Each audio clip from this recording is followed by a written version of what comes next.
Hello, I am live. Right, today is still the 17th of December 2021. It's a Friday. And I have been reading the first few chapters of Bliss After Life. And I am now continuing with chapter 9. Bliss After Life, chapter 9. Bliss regains herself.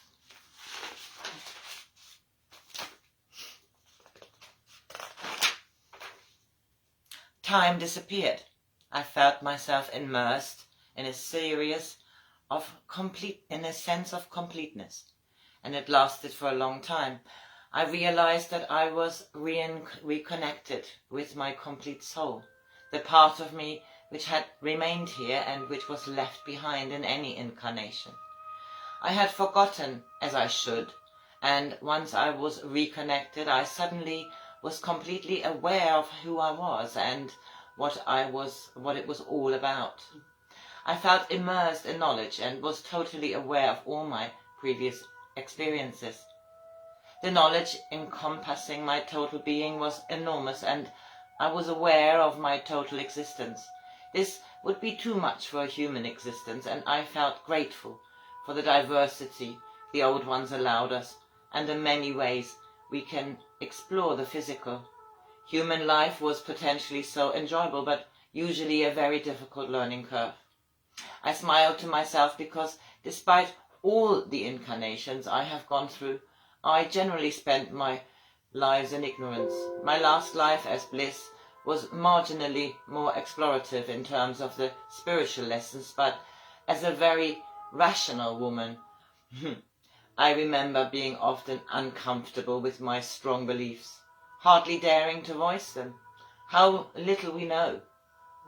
Why are we not allowed to be more connected?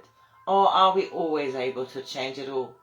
Does our free will extend to all explorations into the metaphysical?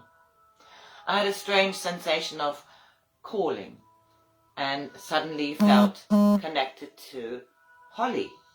I felt her deep trust and yearning to connect with me, and I let myself go. I could feel her, and I knew she could feel me.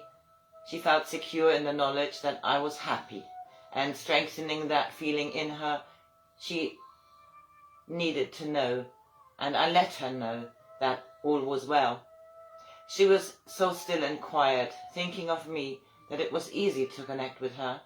I suddenly felt very happy to realize that she was in fact a very old soul, and had been my teacher in many incarnations before.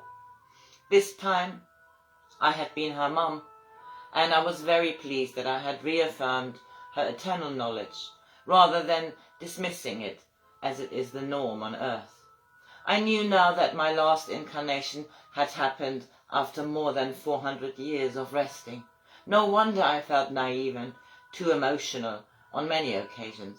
I only incarnated now in very long intervals, and I knew my next incarnation would probably not be on earth. I had not come from earth when my soul journey started a very long time ago.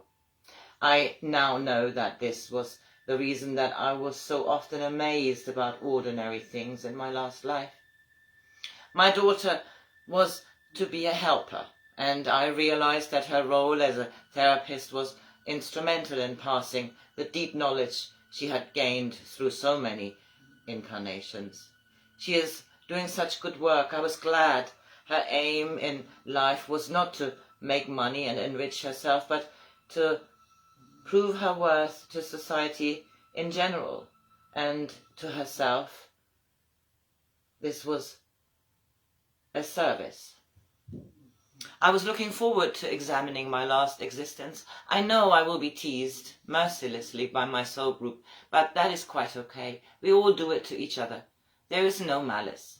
There never is any malice here. It is utterly understanding, and even if you mess up very badly in your last incarnation, you only have yourself to answer to, which is often a very hard realization. No Hail Marys for a quick absolution, but a total presentation of all the effects of your actions and the consequences you have had to take alone, for what you have done. No one chiding you but yourself. I always wondered why we had so much injustice on our world, and I can only see now that what we consider injustice can be the decision to repent in a real sense. How just it all ends up to be. I smile metaphorically. We always ask for his help, and there it always is, knowing that we should know ourselves. He, she, is always patiently waiting for us to realize that all we need is in us. Here the pronoun he or she sounds laughable. I need to spend time with Holly now. It is the right thing to do. Chapter 10, Holly. Holly in blissful connection. Holly had laid down on her mother's daybed. Bliss always yearned to own one of these and finally spent a ridiculous amount of money to buy one 2 years ago. Such luxury.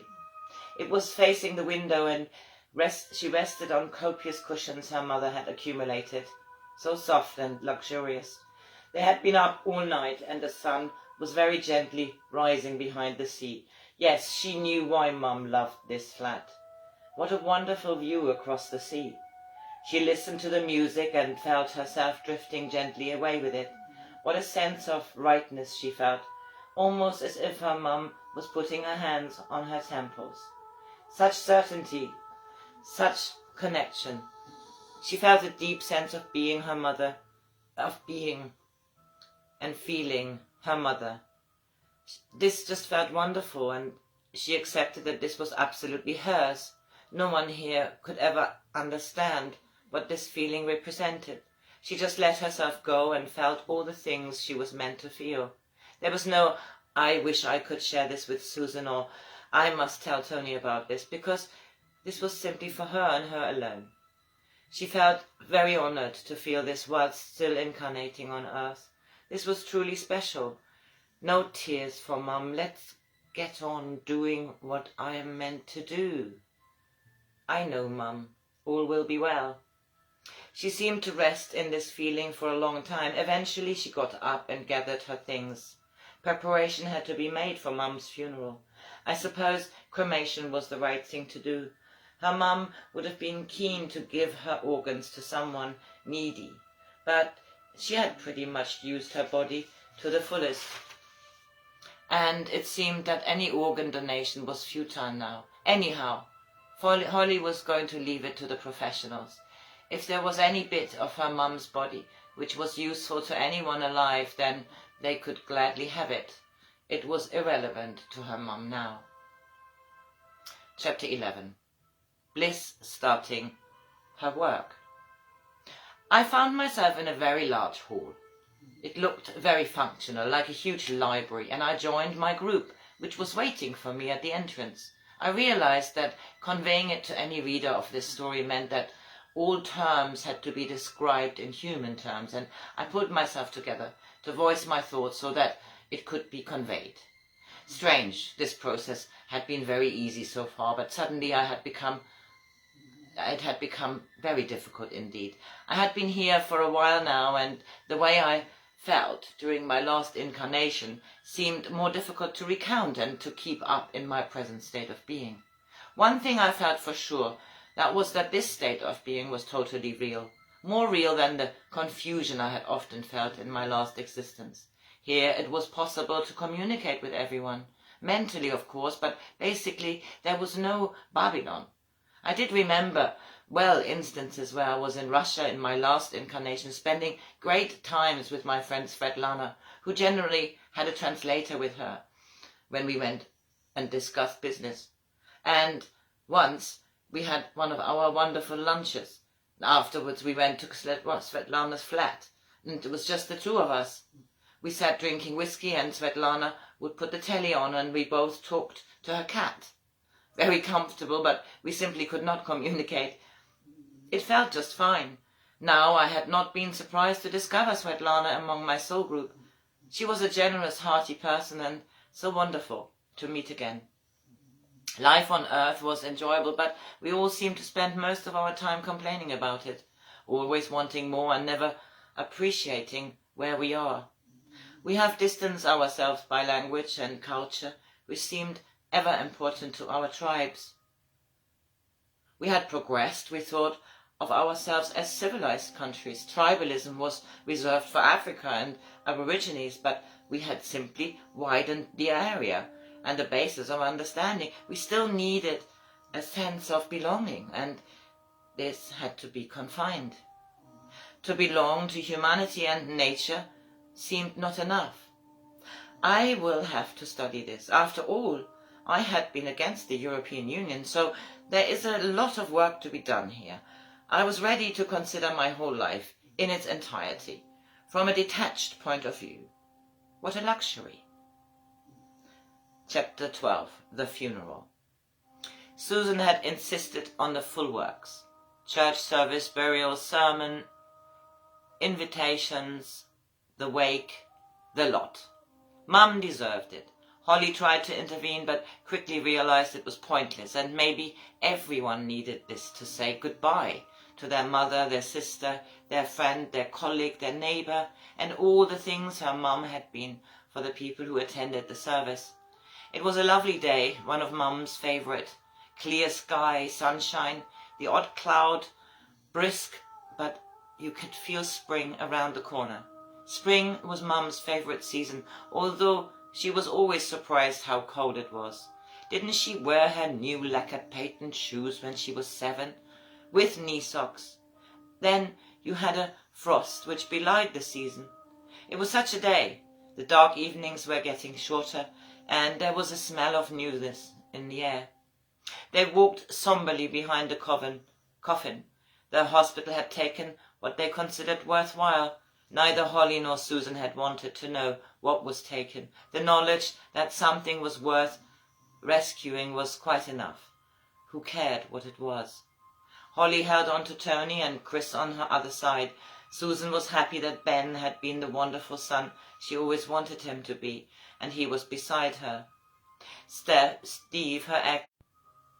Now, I don't know where this stopped. Holly held on to Tony and Chris on her other side. Susan was happy that Ben had been the wonderful son she always wanted. I think I'm running out of space, so I stop this here now. I'm still at chapter 12, the funeral.